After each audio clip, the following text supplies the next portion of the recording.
And hello, everybody. Hello. Oh my God. Wait, hold on. You know what? I'm sorry, Amanda. I am so sorry.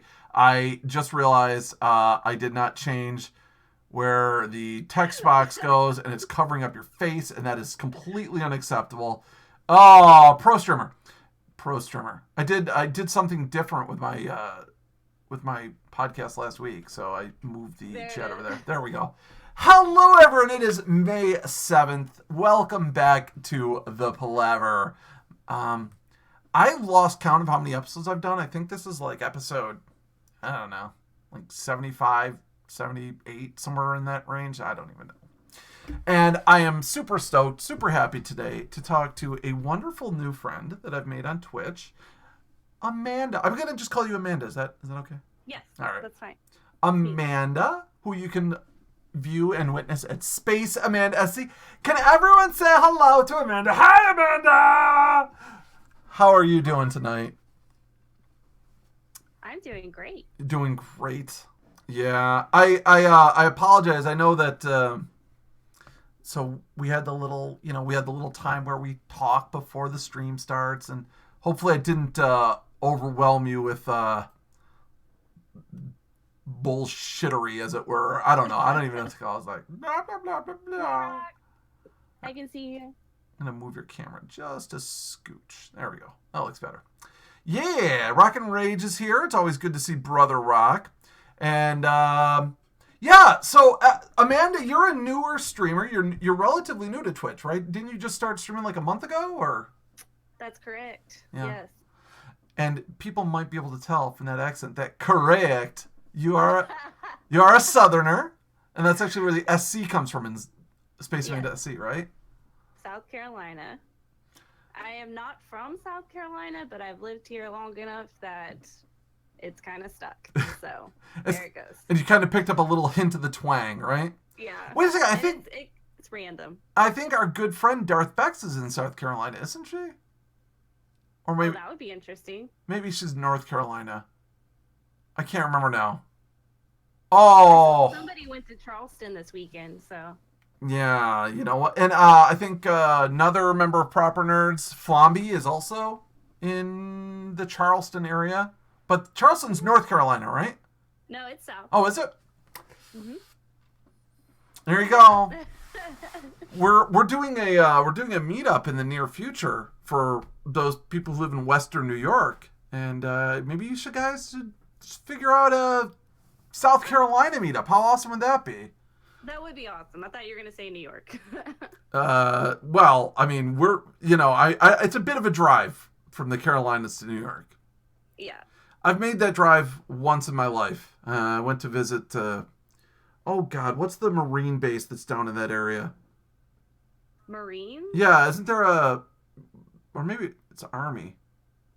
God, I can't remember. I was like 22 at the time. I mean, Paris Island is okay. Marine training. Yeah. Paris Island. That's what it is. Yes. Oh, well, thank you very much, Frogalicious. I'm glad to have you here. This is the Palaver podcast. It's every Monday night at 8 o'clock. We do a 1 hour just chit-chat, have fun podcast. And this week I'm talking to the lovely Southern Belle, SpaceAmandaSC, who you can see at twitch.tv/SpaceAmandaSC. Yeah, so I did that drive with my friends. We had a friend who had either just completed or was something where he was getting out of Paris, whatever. I don't know. It was probably training, yeah. Yeah. It's pretty rigorous down there, so I hear. I don't know. I will tell you that I've always been a Yankee my whole life. You know, New York, born and raised. And I've always said I don't want to live anywhere south of the Mason-Dixon line. First of all, I don't like the heat and whatever. But I was in God, I can't remember the name of the area, but it was actually North Carolina, and it was just some of the most beautiful country I've ever seen in my entire life. Smoky Mountains are there, so. Oh, just the only problem was the fire ants. I was like, ooh. Yeah. I don't like. I've been up and down the East Coast all my life, so I'm a little bit of everything. Well, but let's be honest. No matter where we're from, you and I both share the same love Right? I mean, you have it right in your name. The outer Yes. space. You've got that beautiful poster behind you. Yeah, that's my banner for my booth at conventions. So I go to like Comic Cons and anime cons, And and I sell things. you have a booth? Yeah, I sell the things I make. Like I make space jewelry and the like. I don't want to go on like super promo mode, but No, no, please do. I mean, like this isn't a chance for everyone to get to know you and meet you and learn about you. What now I was watching your stream and you showed off your craft closet and I was like, ooh, I was impressed. But tell everyone what do you do there? So about once a month I get to go to like southeastern conventions right now because I have 2 other jobs, so I can't do like full East, full US yet. But I do anime, I do comic, I do like small sci-fi. I'll go to like library conventions, things like that, and sell space jewelry. I sell buttons, stickers. Like I do some art here and there. Like the banner is my art. If you've ever been on my stream, the art around it is mine. And what else? Like just like wearables, like mostly jewelry, but wearables essentially. Fun nerdy stuff too. Like yeah, so all the buttons, like while the jewelry is like focused on space, like planets and solar system and the planets and the moons, and the buttons are like full on all genres of nerdiness. So comic, anime, sci-fi, everything. very, very cool. Video games. I know that was one thing that you and I have talked about a lot about is the various love of science fiction shows, which we're going to get to in a sec. We're going to get to that. But I got to tell you, so when I was a little kid, young boys, they usually have like two or three things they sort of gravitate to. For me, it was always dinosaurs and outer space. Like, I don't know. I don't know. The idea that there were these gigantic, monstrous lizards that roamed the earth for millions of years and now they're not here anymore was so cool. And then the other thing was like, we're this tiny little dot. We're just this, like and like just even inside of our own solar system, like Earth is so small, right? Mm-hmm. I don't know why, but when I was a little kid, that was so amazing to me. Oh, I was obsessed with space from a very young age as well. So what was like the thing? Do you know what was the thing that hooked you? Like I know for me, it was just the idea that like I remember I had this one book and it was like, oh, like here's a picture of like a person standing in front of their house, and then it backed out and it's like here's a picture of like an overhead view of that person's house like in their neighborhood, and then it like zoomed out and it's like now here's that neighborhood which is a suburb of this city, and then like it zoomed out and it went planet, and then like it went back and it was like, oh my god, I'm so small. Like that was one of the things that got me as a kid, just that idea. Like and if you're looking at the stream right now, you'll see that my background image is this image that an artist created called Planetary Conflict, which shows the Earth, and it's sort of in space, and I use that everywhere. It's one of my like things I use as my branding, so it's kind of carried over my whole life, But do you have that thing that you remember that sort of hooked you about space? I think the main thing was that my parents were huge Star Trek nerds, like huge. Like I had Barbies, I had like Polly Pockets, but I also had a original like Star Trek set that included like the bridge and a Klingon ship and an Enterprise, both of them from just like in the Little People, all of the different. So I would play with Barbies. I would mix up the Star Trek and the Barbies. Like so that Captain Kirk seduces Barbie. Yes. So that was probably my first like introduction to space was sci-fi. But then I think my earliest memory of learning about actual like solar system was in elementary school.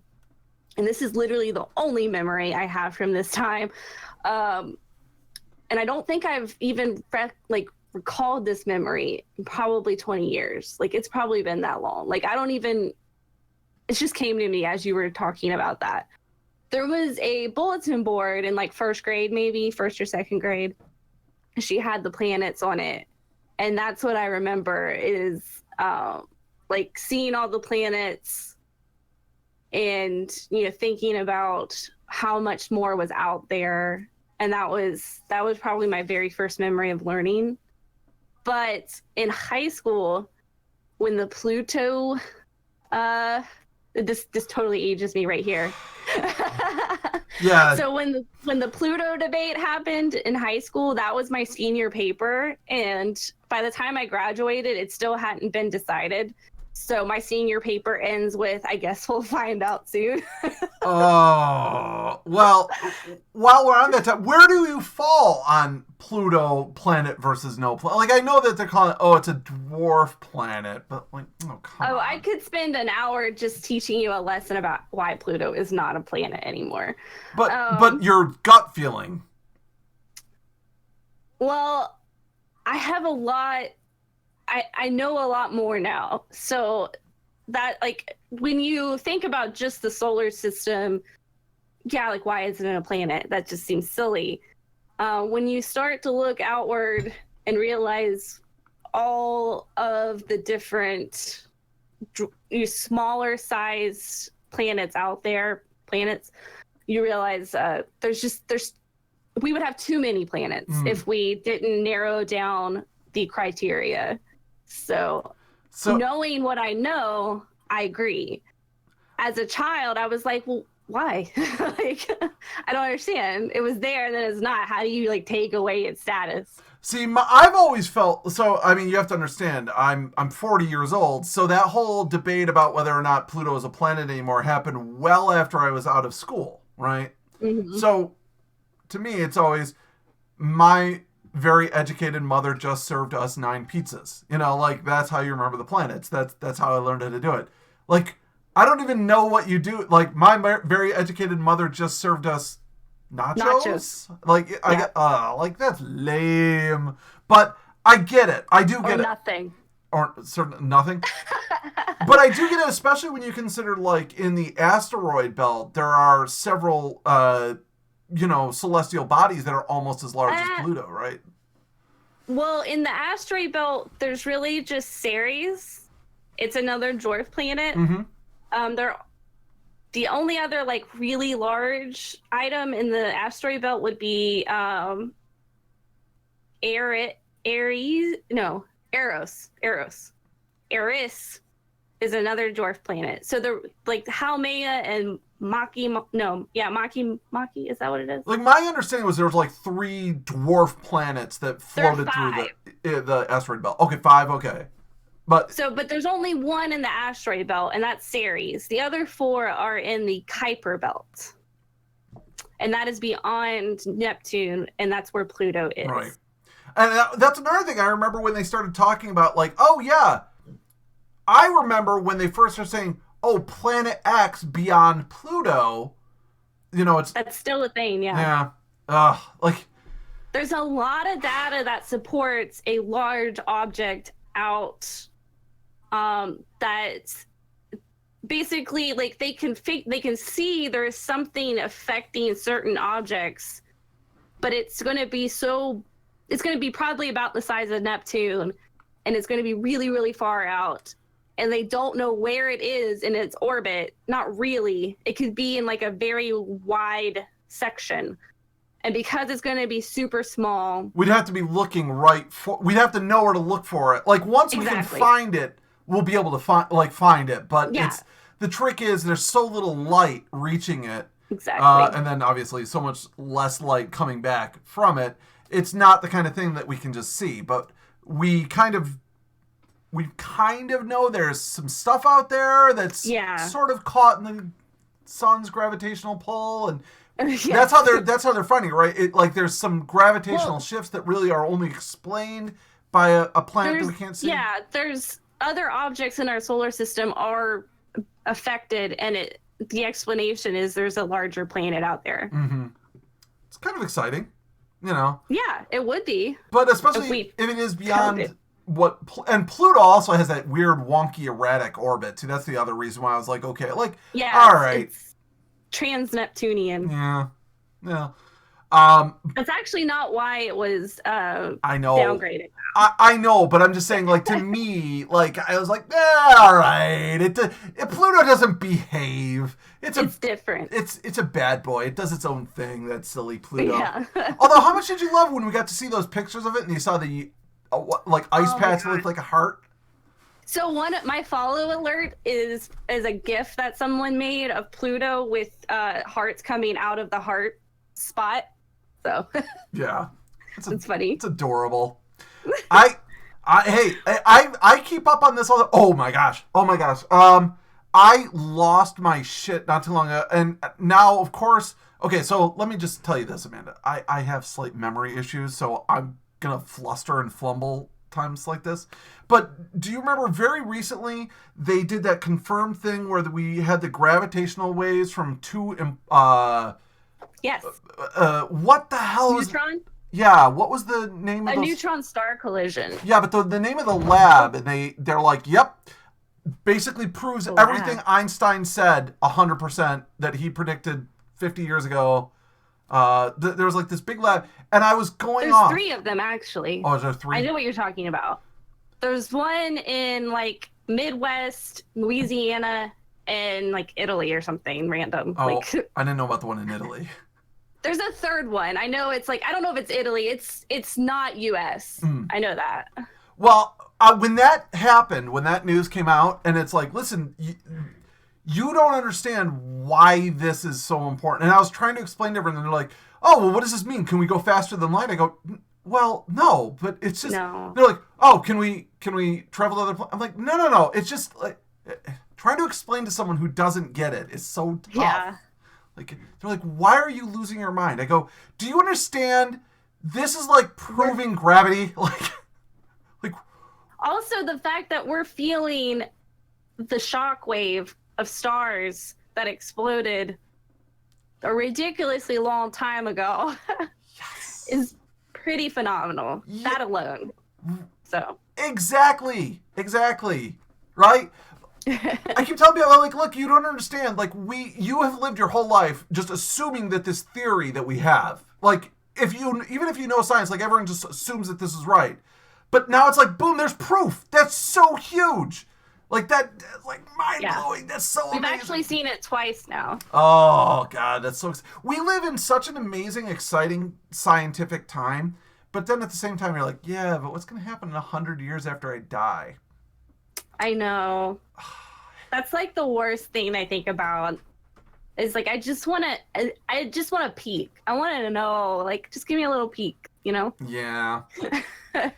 But that's one of the reasons I get so excited about those kinds of things. Or like when they recently discovered a planet in the like perfect Goldilocks zone. They say it's like 1.1% the size of Earth, and it's like right in the Goldilocks zone, and it's pretty close to Earth. Like it's not as close as whatever. Anyways, the point I'm saying is like I'm like, that's so exciting. People are like, why? We're never gonna go there. I'm like, just shut up and be excited. Like, you know?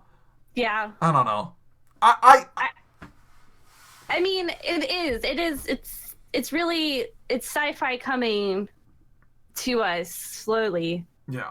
And as sci-fi lovers, we want that to happen, like, in our time. We will never get to go to another solar system, us. Mm-hmm. But if we could either make any sort of colony anywhere other than Earth, I will be happy. Oh, you know, and we are. So, you know, that's as soon as I see that, I'll be happy. Have you heard about, there was that group that was planning like all these trials for life on Mars, and like they were living in the desert and they were trying to replicate sort of somewhat Mars-like conditions. And there's all these people that signed up to be the first expedition to Mars, knowing it would be a one-way trip, and it would just be a brutal life, and they would probably die within a year, but they wanted to go and start setting things up for the next group. They're like, yeah. Yeah. Like, that's... I mean, that was obviously a lot of, like, wishful thinking, but at the same time, it's very valuable information. Mm-hmm. And the more people that work towards this and get to... The more data we have, the better. So even if none of us, like, actually individually set a rocket up, collectively we've put enough data together that someone will be able to do it. Well, and you mentioned science fiction, and I think the other thing that's important is these people who are doing this and trying to be a little more scientific than just creating Star Trek. Not that there's anything wrong with Star Trek, obviously, but the more we talk about it, the more we put it out into the cultural zeitgeist, where it's like, yeah, humanity is going to leave this planet. We need to be thinking about that, I don't know. Like my father, for example, has always been, for lack of a better term, a little bit of a bummer about alternative energy sources like wind and solar and so on and so forth. He's like, it's too expensive, blah, blah, blah. Like, I'm like, look, I get what you're saying. And like, he's got all the numbers. Like he backs up what he's saying with numbers, He's a scientist, he's a school teacher, but like he has the heart of a scientist, right? And so when he's a bummer about those things, I go, but you don't understand, Dad. If we spend 50 years trying to improve it, that's what it takes, because we're going to need those alternative energy sources in order to get off this planet. We can't travel to Mars carrying a tank of gas, like I mean, fuel, yeah. We need those alternative sources. I don't know. Yes. Yeah, all of our satellites are not running on fuel generally. They have a very limited amount of fuel to make adjustments, and that's it. Yeah. So. I by the way, thank you so much. I love this because like I have so few people I can talk about stuff like this. Can we talk about another thing that I'm personally excited about? The idea of we're not there yet, but space elevators. Yeah, we could talk about it. I don't foresee it being a thing. No, not ever. I do. I think it makes the most sense. So we just have to figure out the right way to do it. But the idea of breaking orbit without using fossil fuels, I think, is going to be a key factor in space exploration. Yes, I think the only thing that I am hesitant about is that I do have too much sci-fi under my belt, and I mean, what happens to a space elevator in every sci-fi ever? Look, I mean, I was in school when the Challenger exploded. I remember watching it on TV with everyone else in my school sitting in the cafeteria watching it and watching the news. Like, they called everyone down and we were watching the news, and like basically from third grade up, like they let the kindergartners and first and second graders stay in their rooms. Yeah. But everyone else was in the cafeteria, and they wheeled in the TVs and they had them turn to the local news, and it was all they were talking about. I mean, humanity makes this progress, and sometimes it comes at a cost. Unfortunately. Yeah. Well, I just mean, as soon as, like, it becomes a risk. So unless we're under world peace, I feel like all of that effort is at risk as soon as it goes up. You know what I mean? And that is 100% the sci-fi talking, I'm sure. I mean, I guess, but at the same time, even when, and I don't ever talk politics on my channel, so I'm going to really kind of skirt the political issue, but even things like, the ISS, when you hear like Kim Jong-un and Kim Jong-il talking about how they were going to destroy the West and they were going to launch rockets and so on, like no one ever makes threats against the ISS. No. So I don't know. I mean, maybe the problem with the space elevator is that there is a location terrestrially that could be looked at as, but I don't know. I think there's some potential there. I think there's. I like the comment in chat that says space elevator is a no-fly zone that's begging to be violated. This is true. Yeah. Well, we'll have to figure out some way to shoot down any goddamn drones that get near it. Ugh. Yes. Well, I do like space elevator idea theoretically. I'm hopeful for more space planes. Okay. So here's because to fill in on your point on getting rid of the rocket launch essentially, because that's a big thing. Yeah, it is. The more realistic solution that they're already like progress already exists with is a space plane. And essentially what that is a plane that will go up to low Earth orbit and take you to a station or a ship that is already in orbit. Yeah. That would be like theoretically built in orbit, which is why we wouldn't launch it from Earth. So that is something that's a lot, in my opinion, a lot more realistic because progress is already, moving forward on that. Yeah, but I mean, there's already also progress being talked about theoretical faster than light travel using essentially, again, going back to Star Trek, essentially warp bubbles using the folding of space to create faster than light travel. Like, I mean... But they don't have any actual FTL drives where we actually have space planes already. But I'm just saying, like, this goes back to the thing about we're not going to really be able to see it, so we got to get excited about what's possible. These headphones... Is that your doggo making all that noise? Can you see her? Yeah, we can kind of see her, yep. See part of her. We can see part of the fluffiness. Oh, wait, hold on. Okay. Oh. I can't see a preview of my camera. Oh, actually, if you go to Discord and click on the camera underneath, like the little tiny window, the little teeny tiny window that's off to the right. Oh, there it is. Okay. Yeah. So you see her? Yeah. She's belly up? Yeah, we see her. Yeah. Yeah, she is, she's rolling around over here. That's her. Oh my god. So we've already gone through half of the show already talking about exciting space stuff, right? Yeah. I gotta talk about science fiction. Like, you and I have so many science fiction shows we love. Obviously Star Trek. I know you mentioned to me some of the other shows you like: Futurama, Stranger Things, Westworld, Rick and Morty. Expanse right now. Talk about realistic sci-fi right now. I don't think I've seen The Expanse. Is that on Netflix? Where do you watch that? Okay, where would one watch that legally? Let's say that. It's a sci-fi show. Okay.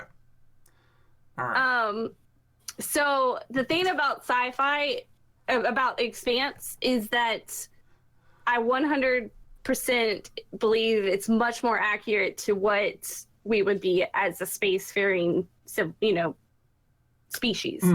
It's taking the knowledge that we do know now about space and being more accurate than, say, Star Trek, because Star Trek is more true to science fiction, but it's like The Expanse is merging our actual knowledge of space now and sci-fi. Well, I'll just say, just for the record, if you have Amazon Prime, which I do, you can watch... Oh, yeah, I watched the first 2 seasons there. You can watch it on Amazon Prime. So, I mean, the first season, I think. I forget which... Well, again, I just pulled it up. Watching it. Yeah, season 1 and season 2 are on Amazon Prime Video. That's where we watched it first. But see, it's out right now, and we don't have cable, so... Why? I don't understand. Like, my wife and I were some of the earliest cord cutters I know, and actually, she became a cord cutter because of me. I went most of my life without television. Yeah, I don't have... I don't like commercials. I'm not a commercial person. And then, like, the other so we have Amazon Prime and Netflix, so we pay for them. Yeah. And when I met my wife, she had like the Dish or something, and I said, you pay, and it was ridiculous. She paid like $120 a month or something. I go, and the only thing I ever watch is like HGTV.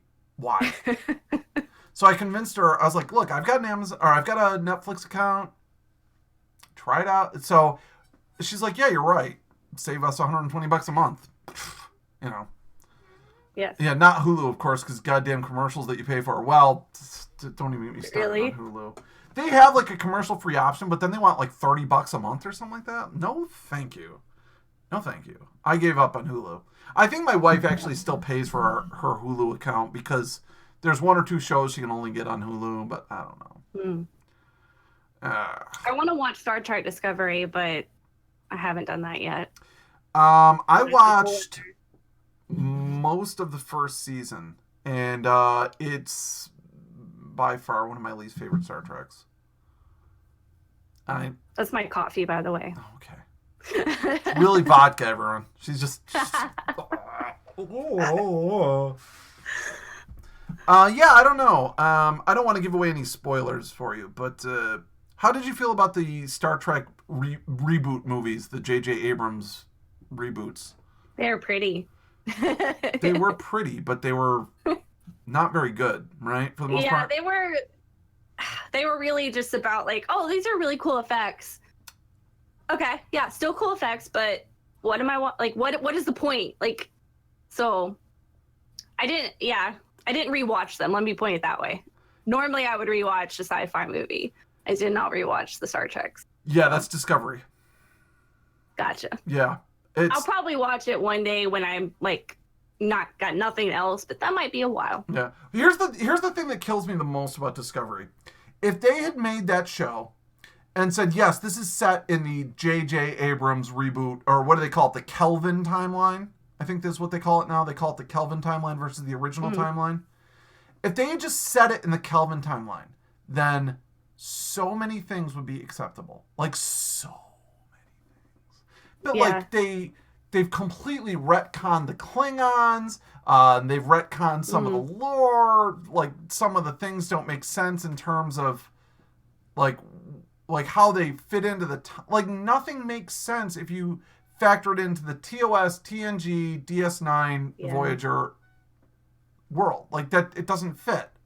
And I'm like, why did the producers have to come out and say, this is definitely original timeline?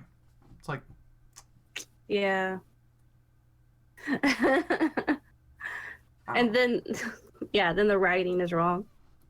You know, I don't know if you mentioned it. How about one of my all-time favorite shows? Are you a Browncoat? It's a Battlestar? Well, I do like Battlestar, but... What did you say? Are you a Browncoat? Are you a Firefly fan? Oh, yeah, absolutely. One of my pins is, what is it?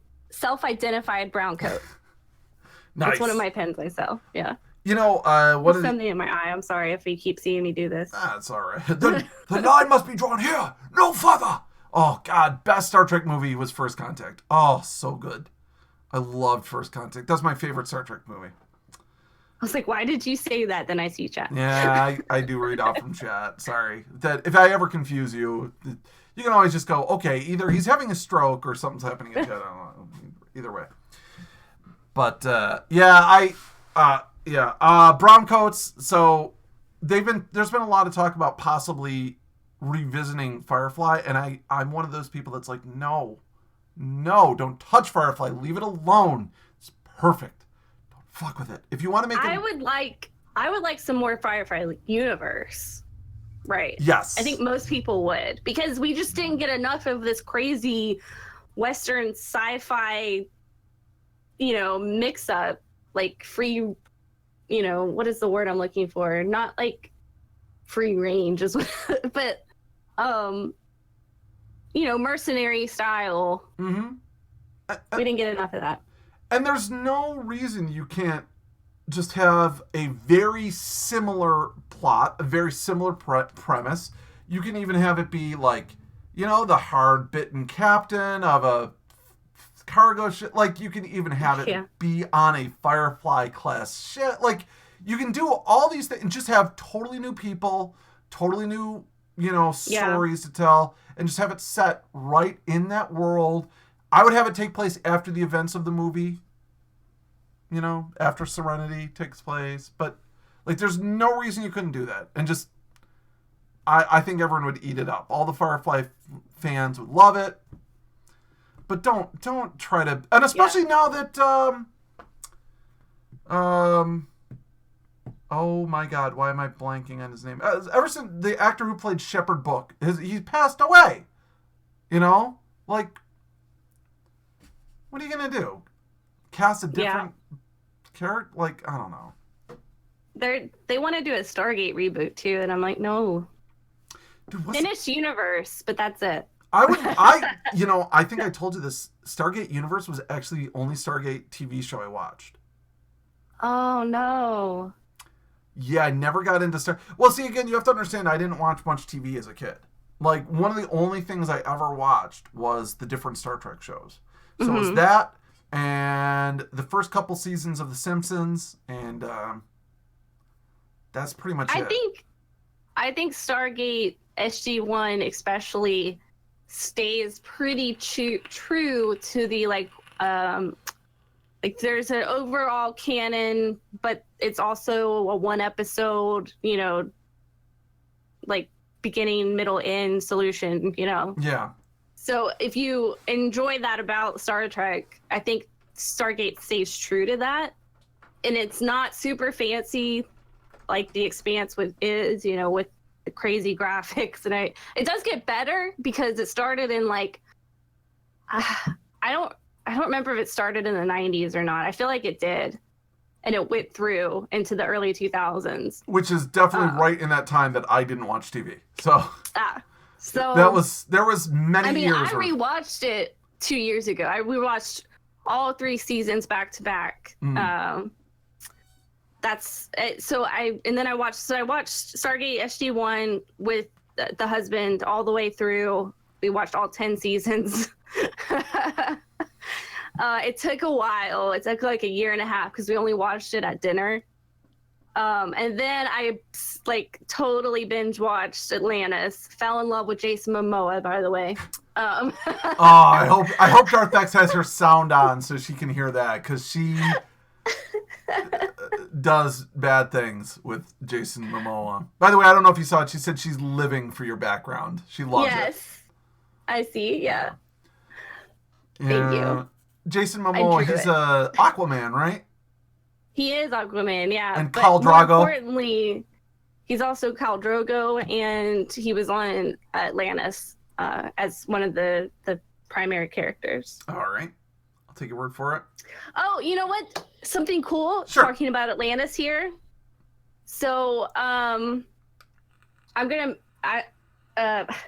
okay, look, this is what I'm dealing with right now. Hold on. Okay. Just staring doggo, huh? Yes. So Mom. just so you know, that's why I keep like Mom. Okay, who was I? Okay, so I met someone. So that is like you might know. You watched Voyager, right? I did. I didn't watch it when it was live. But later on in life when I got into Netflix, I caught up on the entire show. I didn't like Voyager. It's one of my least favorites. Do you, or can anyone in chat, can you name an actor that is on both Stargate Atlantis as a kind of a minor character, but it ends up being more major later on, and is a major character on Star Trek Voyager? I mean, I can tell you who it's not. Jerry Ryan. Nope. You're right. It's not. And I always joke, and again, I'm avoiding politics, but I always joke that Jerry Ryan is the reason that Obama got elected. So, I don't know if you know the story behind that. So, this person is also a space advocate, so he does have a little bit of politics. Yay! Josh got him. Well, I think Robert Picardo was the best actor on Voyager, so there you go. Yeah, so I met him. I got to meet him. He was super awesome. And funny enough, so I hadn't seen Voyager since I was a kid when I met him, but I had just finished watching Atlantis like a year before. I actually met him last year. And I was like, so he started talking to me, and I was like, this is so crazy that we're standing here walking together. I'll tell you where I met him in a second. Okay. And he was like, yeah, it's cool. Most people, just, gotta, sit down and chill for a second. And I'm just like everyone else. I love science. I love space, and he started making a reference to a Star Trek character. And I'm like, well, I actually more recently know you as Richard Woolsey on Stargate. And he was like, oh no. So he kind of plays like an asshole. And in the beginning of that, he gets a little better. And I found out from him, they liked him so much that they changed the way his character was so that he would kind of be redeemed. Because they were like, oh, we made you this asshole, but you're so good, we want to keep you. So let's redeem you a little bit. And so, yeah, he was really like super awesome. And okay, so where I met him is even cooler. I drove up to DC last April and marched in the March for Science. So without getting political, like we were just there, you know, to just be super science nerds essentially and be like, yes, don't forget science. We got to keep that.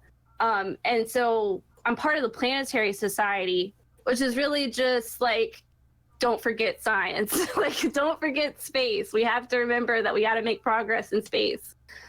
And he is on the board for that, for the Planetary Society. And so it was a complete surprise. I didn't know he was going to be there. And on top of that, Bill Nye is the CEO of Planetary Society. I like Bill Nye. Yeah, I used to. His most recent show, yeah. Yeah, I liked him until that. Yeah, I'm not even gonna talk about it. Yeah. But he phoned in while we were standing there as a group waiting to march, and that was really cool too because we got to talk to him on the phone. But anyway, I fangirled for Robert Picardo. So. I will just say this. So this is the most I ever get into politically. I'm a libertarian, so I hate both of the two major parties. Like I think both of them are, you know, and so like a lot of times people like when people, you know, like, oh, I'm not saying you. Just in general, people are like, oh, I'm on the left and I think this, and I'm like, well, but blah blah blah. They're like, oh, you filthy Republican. Yeah. But then at the very same time, you know, Republicans will be like, oh, blah blah blah, and I'm like, yeah, but blah blah blah, and they're like, oh, you hippie liberal, and I'm like, there's no winning. Like, yeah, no, there's not. Unless you play on their team or you cheer for their team, you're the enemy. And it's like, no, I can't be in the middle, I guess. Sorry. Yeah, I just avoid it as well. Yeah, that's like you. Which is the reason why I never talk politics, because it's like, oh my gosh, no. Like best we case. We can talk about not talking about politics. Yeah. I mean, just best case scenario, you alienate 50% of the people, and that's best case scenario. Which. Yes. But my no. Dad... I will say specifics. Like, yeah, like I'm not a big fan of Bill Nye anymore. I think his recent show is garbage. But when I was a kid, I mean, growing up, I didn't watch it. I couldn't. Yeah, I watched Bill Nye the Science Guy when I was a kid, and that was really great. And like the entertainment value presented there was such a great way to really get kids interested in the sciences. You know, a lot of people from my generation or a little bit younger really will always point to Bill Nye as one of the reasons that inspired them for their love of science. So, you know, I mean, like, it's not like I'm like, fuck that guy. I just, you know. Well, I will say the people I have met in the Planetary Society are generally much more focused on, like I said, don't forget the science. That's essentially it. Their motto is science is universal. It's really just going to all the politicians and saying, hey, this is what we need to do for space. Yeah. And as I was saying earlier, I think that that's one of the things that I truly, firmly believe that we need to, as a species, we need to be thinking, all right, maybe not in this lifetime, but we need to, as a species, be thinking about how we're going to be leaving this planet. We need to be thinking about where we're going. Because if we don't, what's the end goal? What's the end goal? Yeah. We just stay here until we use up every last resource and kill each other. Like, that's not acceptable. So I'll get in. So you know what? I'm going to make a comparison here. Factorio is a really good comparison to the space age. Oh, please.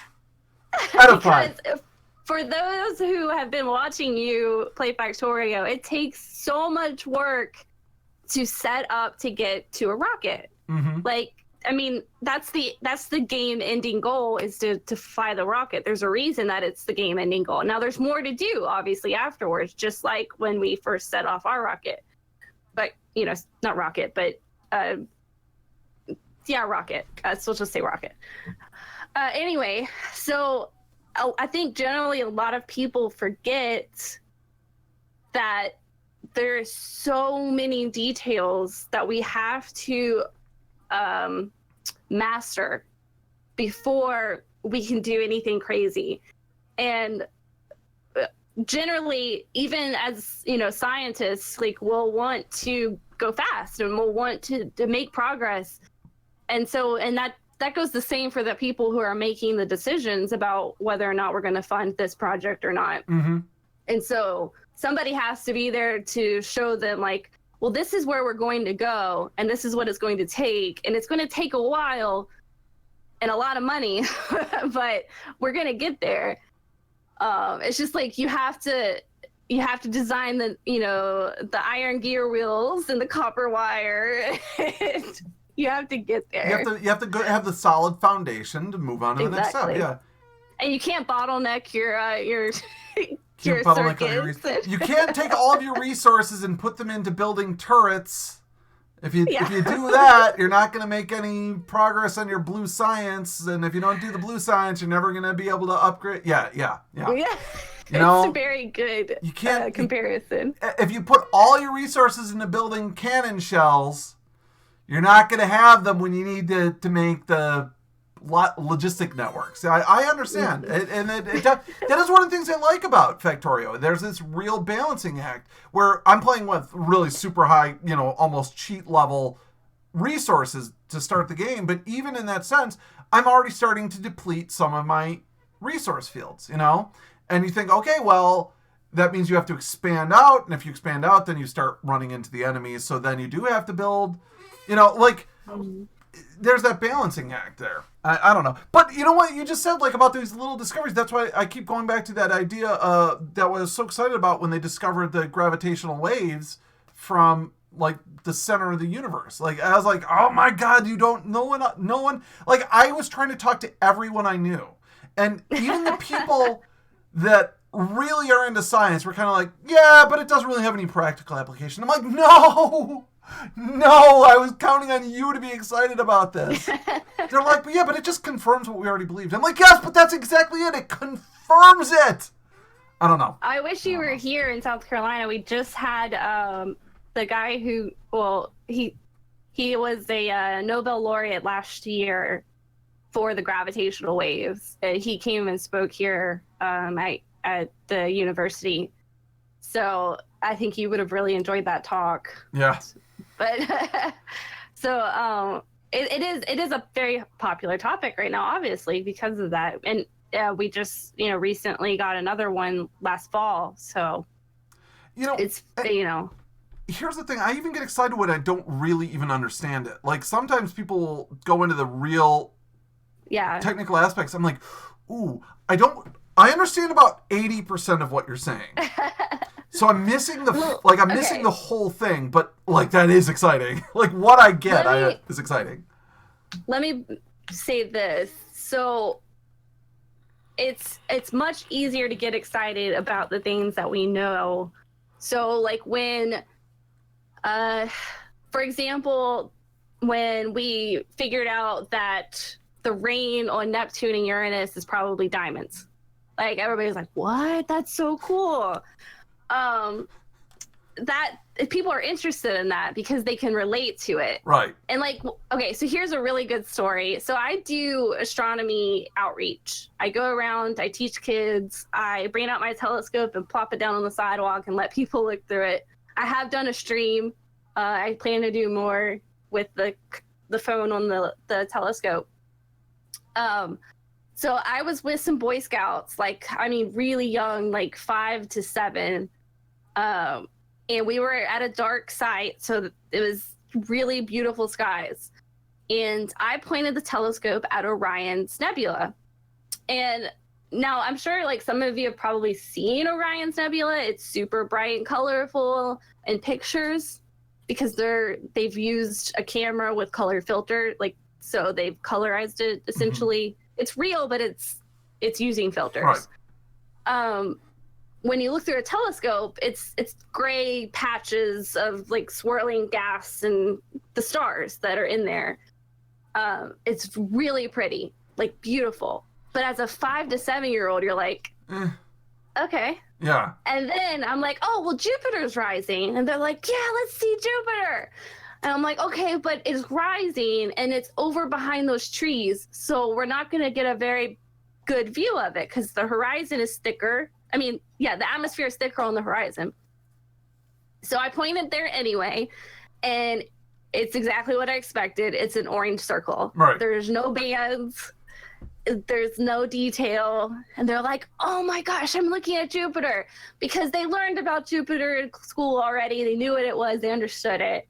So I think that plays a lot into the hype of space science. Is you got to know about it a little bit. You have to be able to relate to it. You have to have some sort of connection to it. Yeah. And like, even if it's not like you know about it, if you can say, well, it's important that we discovered this because it means that we're going to be able to teleport, like whatever. Like if you can make it connect to a person and give them a reason why it's an exciting thing, then that's something they get excited about. But, yeah, I definitely agree. Real quick, since you told your Picardo story, can I tell my meeting a celebrity story?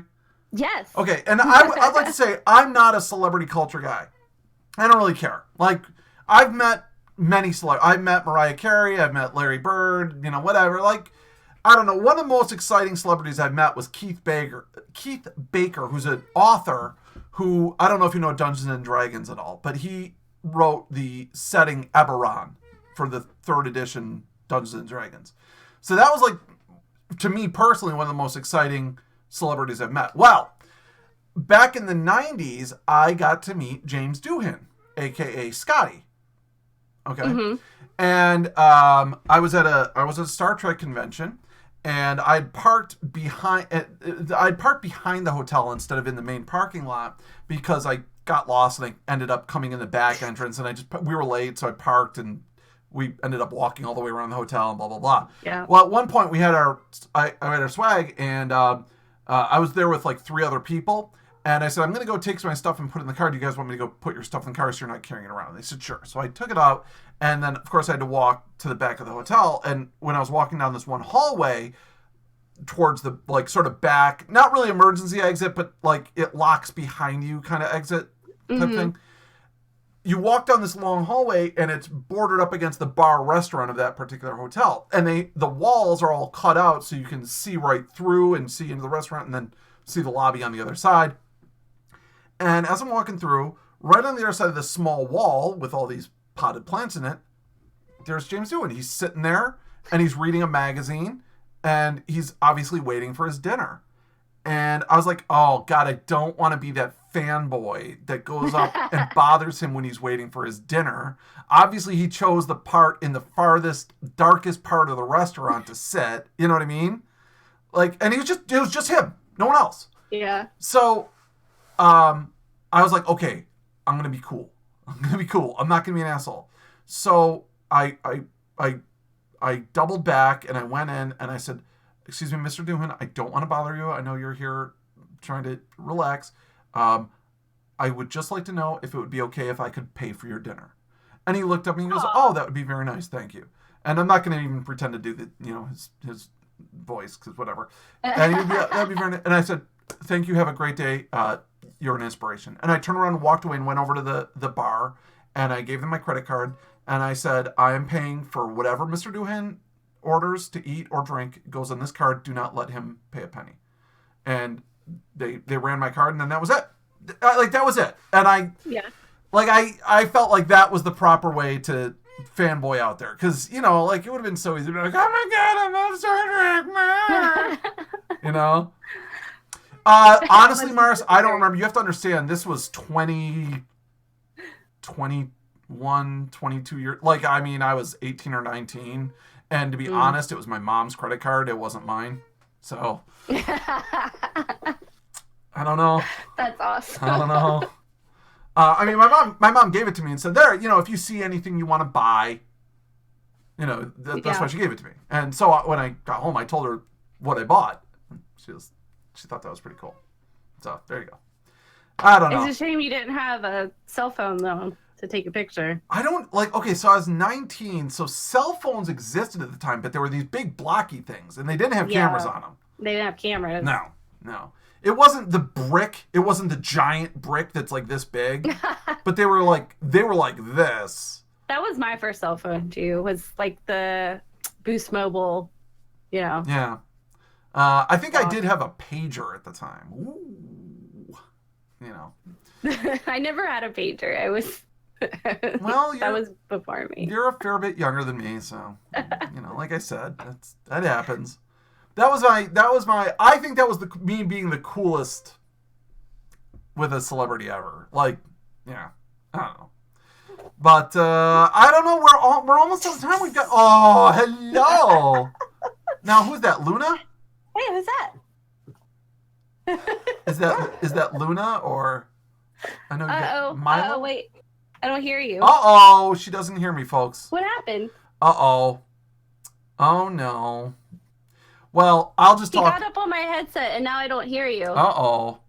Well, we'll just keep talking until Amanda figures out what's going on with her sound issues. So, yeah, you know, this is what happens. You get these things that happen live, and you can't do much about goodness. it. Can you hear me now okay? Yeah, do you want to know what he hits? The volume scroll wheel. How in the world? Is that Luna or Milo? That's Darwin. Darwin. Okay, wait, so you've got two dogs. Milo's another streamer dog. Oh, okay, sorry. Right, that's Sammy's dog. Yeah. Yeah, okay, so you've got Luna and Darwin. Yep. That was Darwin. He likes to hug, and he also likes to watch the screen. I don't know. There's a clip inside Falk's Discord of Darwin watching Winter and getting all vocal about it. So, you know, you've seen clips of my kitty cat Camilla. Well, I'm always lurking in someone's channel, and one time I went and took a shower and whatever, and I came back and she's sitting in my chair just doing this.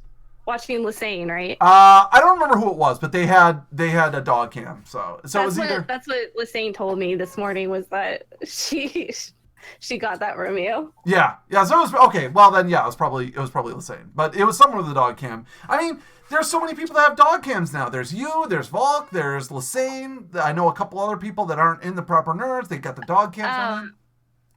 I know Fast set one up recently. Like, he's using his main camera and just randomly putting it on his cute little doggos.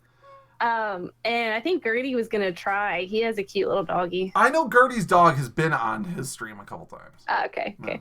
But listen, we're just about out of time. Is there anything you wanted to talk about that we didn't get a chance to? I know we really didn't get into science fiction, but that's because we were so busy talking about science reality.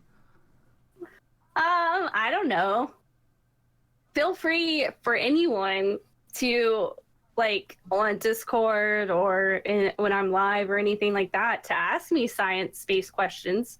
I have been to NASA a couple times and got to see behind the scenes stuff. So, and I do plan on doing a couple streams on astronomy every now and then, including the telescope streams. Can I just tell you another real quick thing? So where I live, It's the middle of nowhere. It's a tiny little cow town in the middle of New York State, right?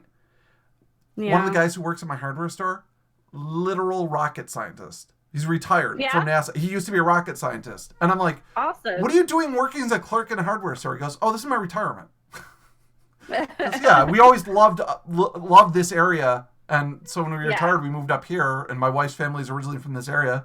And he goes, that's awesome. And I didn't want to just sit around the house all day, so I got a job working 3 days a week at a hardware store. I'm sorry. Anyways, SpaceAmandaSC. You can find her at twitch.tv/SpaceAmandaSC. Very easy to remember. Just remember she's in South Carolina. Her name's Amanda. And she loves space. And I like space. There you go. Well, we do have to wrap things up, but what we always do is we do a thing. And since you haven't seen the Palaver, I'm super excited because I like it when my guest doesn't know the thing. We do a thing, and then we say goodnight, and then we host into someone. So if you are watching, please stay tuned for the host. Go over and show whoever it is we end up hosting a little bit of love. And I will be back tomorrow at 11 o'clock Eastern for my normal stream. Amanda, thank you so much for being here. It's been a pleasure. Had a lot of fun having you here. So what we do as the last thing before we go is we give our guest the last word. the last word. Word? All right, there you go. Last word is word. Thank you very much for coming in. We're going to go ahead and get on out of here. Everyone have a great night, and we'll see you tomorrow. Bye-bye, everyone. Bye. Rev is logging out of the system. Please stand by for a raid on another Twitch streamer. Establishing connection now. Please hold.